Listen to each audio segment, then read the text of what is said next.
సమ్మక్క సారలమ్మలను ముందస్తుగా దర్శించుకోవడానికి భక్తులు భారీగా మేడారం చేరుకుంటున్నారు. అమ్మవార్లను భక్తులు మొక్కులు చెల్లించుకుంటున్నారు. ఈ నెల 18, 19న సీఎంతో పాటు మంత్రులు, అధికారులు మేడారంలో పర్యటించనున్నారు. మంత్రి మండలి సమావేశం నేపథ్యంలో అధికారులు అన్ని ఏర్పాట్లు చేస్తున్నారు. దీనిపై మరింత సమాచారం మా రీజనల్ కోఆర్డినేటర్ చంద్రశేఖర్ అందిస్తారు. సారలమ్మను దర్శించుకొని కుటుంబ సమేతంగా ముందస్తు మొక్కులు చెల్లించుకోవడానికి భారీగా భక్తులు వస్తున్నారు. మనం ఇక్కడ చూడొచ్చు కూడా మనం ప్రస్తుతం సమ్మక్క గద్దెల ప్రాంగణంలో ఉన్నాము.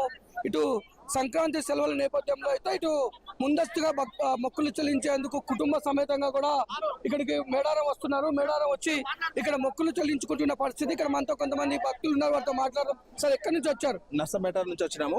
భూపాలపల్లి నుంచి మా మామయ్య వాళ్ళందరం కలిసి ఫ్యామిలీతో వచ్చినాము. మేము మా చిన్నప్పటి నుంచి, మా తాతల తప్పటి నుంచి కూడా మేము వస్తున్నాము. అమ్మవార్ల యొక్క దీవెనలు మా పైన, మా కుటుంబం పైన, మన రాష్ట్ర ప్రజలందరి పైన ఉండాలని అమ్మవార్లను కోరుకోవడం కోసం ఇక్కడికి వచ్చాము. ఫ్యామిలీ అందరితో కలిసి వచ్చినాము. మాకు చాలా ప్రశాంతంగా దర్శనం జరిగింది. అమ్మవార్ల దర్శనము. అలాగే దేశంలో ఉన్న ప్రజలందరూ సుఖశాంతులతో ఉండాలని ప్రార్థించాం. ఎట్లున్నాయండి ఏర్పాట్లు? ఏర్పాట్లు అయితే ప్రస్తుతానికి బాగానే ఉన్నాయి, అన్ని బాగానే ఉన్నాయి. ఇంకా కొన్ని చిన్న పనులు మిగిలిపోయి ఉన్నాయి, అవి కూడా పూర్తి అయిపోతే అంతా బాగా జరుగుతాయి. ఎక్కడి నుంచి వచ్చారు? మేము భూపాలపల్లి అండి. భూపాలపల్లి అమ్మవారు మాకు ఎప్పుడు వచ్చినా కానీ మంచి అనుకూలమైనట్టు జరుగుతుంది. అందుకే మొక్కులు అప్పచెప్పుకున్నాను వచ్చాం. ఇలాంటి మొక్కులు చెల్లించారు? ఇదే కొడుకు పెళ్లి కావాలని కోరిక, బిడ్డకు పెళ్లి కావాలని కోరిక, ఆరోగ్యం బాగుండాలని. అంటే ఇక్కడ మనం నిలువెత్తు బెల్లాన్ని బంగారంగా చెల్లిస్తారు. బంగారంగా ఎలా ఉన్నాయండి ఇక్కడ ఏర్పాట్లు? ఏ విధంగా ముందు వాటితో పోలిస్తే ఇప్పుడు చాలా బాగా చేశారు. సీతక్క వచ్చినప్పటి నుంచి ఇక్కడ డెవలప్మెంట్ బాగా జరిగింది. సో ఇంకా ఈ జనవరి 28 వరకు మిగతా పనులు కూడా పూర్తి చేస్తే భక్తులకు చాలా బాగుంటుందని ఆశిస్తున్నాం. మీరు చెప్పండి సార్, ఎక్కడి నుంచి వచ్చారు?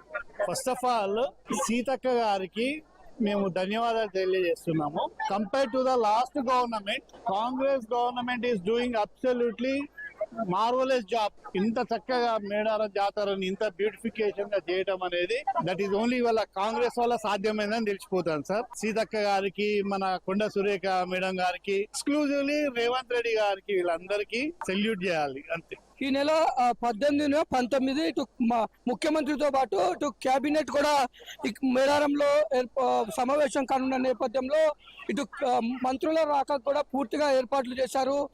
అదే రోజు కొంత అభివృద్ధి పనులు ప్రారంభోత్సవాలు కూడా చేసే విధంగా అయితే ఏర్పాట్లు చేశారు. అంతేకాదు ఆ రోజు తెలంగాణ కేబినెట్ మొత్తం కూడా ఇక్కడ సమ్మక్క సారలమ్మను దర్శించుకునే విధంగా ఏర్పాట్లు కూడా చేశారు. ఈ నేపథ్యంలోనే ఇటు జాతర మరికొద్ది రోజుల్లో జరగనున్న నేపథ్యంలో ఇటు అధికారులు కూడా మొత్తం అన్ని ఏర్పాట్లు కూడా తుది దశకు చేరుకున్నాయని చెప్తున్నారు. ఇటు భక్తులకి కోట్లాదిగా వచ్చే భక్తులకు ఎలాంటి ఇబ్బందులు జరగకుండా ప్రభుత్వ అధికారులు అన్ని ఏర్పాట్లు చేశారు. భక్తులకి ఇటు కావలసిన ఇలా వైద్య సేవలు కూడా అత్యవసర వైద్య సేవలతో పాటు ఇటు